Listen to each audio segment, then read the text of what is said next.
अपने गुरु जी नारायण प्रसाद जी से वो डरते भी बहुत थे। और मैं आपको 2 वाक्य बताऊंगा, मुझे याद आ गए अभी।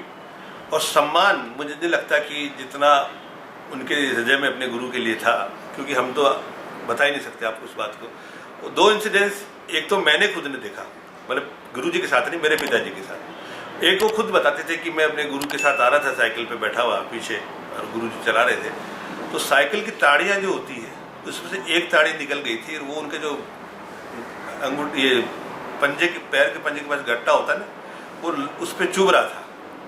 और वो साइकिल चल रही थी और बराबर उस पैर से उनसे खून आना शुरू हो गया था। पर उनमें इतना साहस नहीं था कि मैं अपने गुरु से ये कह दूं कि मेरे पैर में जो लग गई है। जब वो वहाँ पहुँचे तो उन्होंने देखा कि इनका खून से पैर, उन्होंने कहा ये क्या हुआ, और पूछते भी बहुत डांट के थे ये क्या हुआ। तो उन्होंने कहा ऐसे ही हो गया। आप तो बोले मुझे रोका क्यों नहीं, तो बोले मैं बस।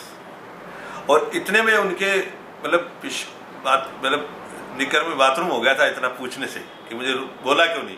एक वाक्य जो मैं आपको बता रहा हूँ, ये तो मैंने देखा है कि वो करोल बाग से जब आते थे वाया पचकुया रोड आते थे कथक केंद्र के लिए, तो एक हॉस्पिटल था लेडी हार्डिंग हॉस्पिटल, उसके पास के मकान में आखिर के वक्त गुरु नारायण प्रसाद जी रहते थे। तो मैंने देखा कि जब वो उस दरमियान 15-20 कदम 3 व्हीलर से उतर जाते थे। अच्छा। हाँ, और उसके बाद 15-20 कदम के बाद फिर 3 व्हीलर पे बैठते थे। तो बहुत दिन तक जब मैंने देखा, नोटिस किया, तो मैंने एक दिन पूछा कि पापा आप इस जगह से क्यों नहीं 3 व्हीलर से चलते। और उस जगह पे हमेशा ही वो दोनों कानों को हाथ लगा के निकलते थे। हमें भी इस बात का पता नहीं था।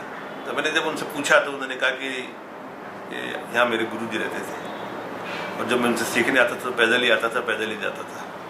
तो मेरी आज भी इतनी औकात नहीं कि मैं यहाँ से स्कूटर से या गाड़ी से निकलूँ कभी। तो उस जगह से उतर के, चाहे कोई गाड़ी कभी किसी प्रोग्राम के लिए लेने आ गई, तो वहाँ ज़रूर उतर जाते थे। 15-20 कदम हमेशा पैदल चलते थे। क्या बात।